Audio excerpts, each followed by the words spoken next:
হচ্ছে যেই দল বিগত বছরগুলোতে হাজার হাজার মানুষকে গুম করেছে, খুন করেছে,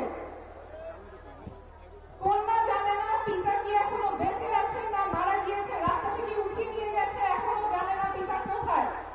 জুলাই আগস্টে কয়েকদিনের ব্যবধানে হাজার হাজার মানুষকে নির্মমভাবে আহত করেছে, পঙ্গু করেছে, অন্ধ করেছে, সারা জীবনের জন্য তাদের কর্মক্ষমতা হারিয়েছে। সেই দল নাকি নির্বাচন করবে।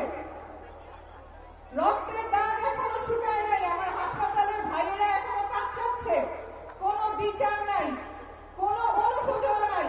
সেই দল নাকি নির্বাচন করবে। আর কত নির্যাতন করলে মানুষকে, আর কত নির্যাতনের মধ্য দিয়ে নিয়ে গেলে, গুম খুনের শিকার করলে একটা দলের নিবন্ধন বাতিল হয়। আর কত বাংলাদেশের মানুষকে নিষ্পেষণ করলে একটা দলের নিবন্ধন বাতিল করা হবে।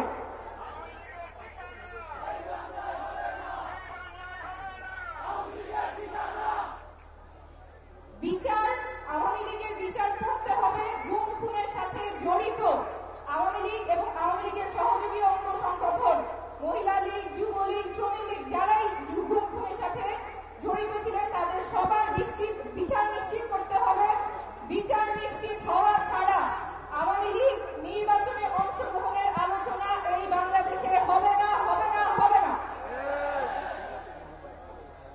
আওয়ামী লীগের বিচার নিশ্চিত করতে হবে, এই বাংলাদেশের বিচার নিশ্চিত হবে, তার আগে তারা নির্বাচনে অংশগ্রহণ করবে না, এটা বাংলাদেশের মানুষ নিশ্চিত করবে। ইনকিলাব জিন্দাবাদ।